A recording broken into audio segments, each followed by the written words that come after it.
Hey guys, this is Donna Jones for Spotlight TV, and I'm so excited to have with me Mr. Marion C. Barry. How are you? How you doing, Donna? All right? Good. Now, let's talk about, with the passing of your dad, you deciding to sort of pick up that torch and continue that legacy and fill that seat. Why did you decide to do that?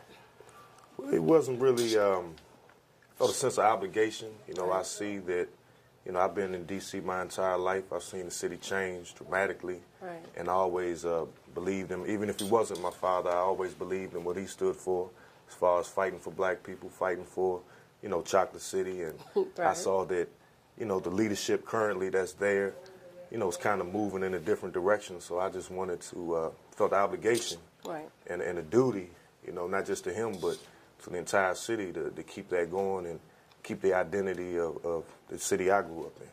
That's definitely true. Now, talking about, you know, D.C., with the support that your dad has had, I mean, in office, you know, he's had ups and downs, but one thing I feel like the common thread is that he's had that support. He's had D.C. behind him. Do you feel like, will that translate to you running and the support that you want?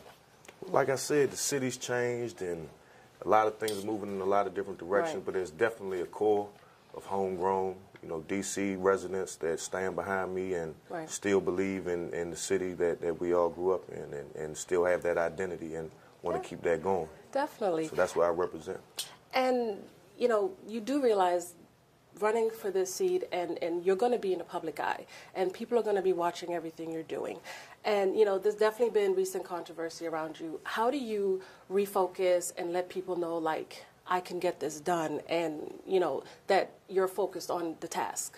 I'm glad you said that. I mean, honestly, spotlight publicity is nothing new. I mean, it's always been centered around my family. Right. So it's not really anything new. And, you know, I plan on being a positive role model, positive leadership. So if people are directing their attention toward me, they're just going to see me fighting for the people and doing a good job. So Right. it's nothing, you know, I'm transparent. It's nothing to hide, and Okay. everything's already out there. So That's true. You know. So let's talk about the plans that you have and you want for Ward 8. Sort of break that down to me, and what is it that you want to do? You know, Ward 8, we at the bottom of a lot of the areas in D.C., you know, at the bottom of home ownership, the bottom of unemployment, you know, the bottom of crimes, to, you know, just about everything that's negative, you know, Ward 8 is taking part of. So I want to really focus my areas around improving. I was a small business owner, so Okay. what I did in the past decade is work very hard to hold accountable, you know, minority business ownership. Right. You know, they're supposed to give D.C. residents a certain percentage of contracts. So what I did was really focus on hiring, you know, people that were pushed out of the job market and, Right. you know, returning citizens, people in the homeless shelter, people with no job training or skills to show that, you know, we can contribute to society and we are, you know, equitable partners in the job market. So by showing that and showing that black men aren't lazy and we do have talent, we can compete. Right. You know, that's been my main focus, but I just want to take that work ethic and that leadership and take it all the way across the board. So if you were to sum up, like, in one sentence, what would be your message for the people of D.C. and the people of Ward 8? Well, right now we're facing what I call a deculturalization of D.C. If you look all around the city, you know, whether it be U Street, whether it be 8th Street, whether it be Georgetown, you know, places that were traditionally black neighborhoods and black business districts, you know, have dramatically changed. Right. I want Ward 8 to maintain this identity. You know, we have a lot of new residents, but I want, you know, all people, whether it be new D.C. residents, old D.C. residents, everyone to work together to improve Ward 8 in the sense of we can create our own businesses, we can improve our schools, we can improve the quality of life for all Ward 8 residents. We just have to develop a new identity and a new culture in our city based around, you know, self-help, progressiveness, you know, being a part of everything that's going on in D.C. Everything is growing in D.C. Right. You know, economic empowerment, economic growth. So we need to take part of it and know that we have a stake in that. Right. And, you know, that's for us as well. It's not just for, you know, new people in the city, but it's for regular D.C. people as well. What would you say to the people that doubt you, that you can do this job? Well, I mean, everybody has a right to their opinion. And, you know, they may have based on a lot of negative seen in the press. I was never one to be up front or be in the spotlight. I just like to get the job done. So it was never really about fame with me. You know, I've somewhat been famous my whole life, so I'm not. I know that it's negative that comes with that too. Right. So you know, I would just at least give me a chance because I do have something to offer. I am a leader in my own right. Right. And I'm just showing proof. You know, that's the best part of this, that you can really, your doubters, you can really prove them wrong. So, That's you know, true. I'm just really looking forward to, doing that. Do you think your dad and your mom would be proud? I know they would be proud.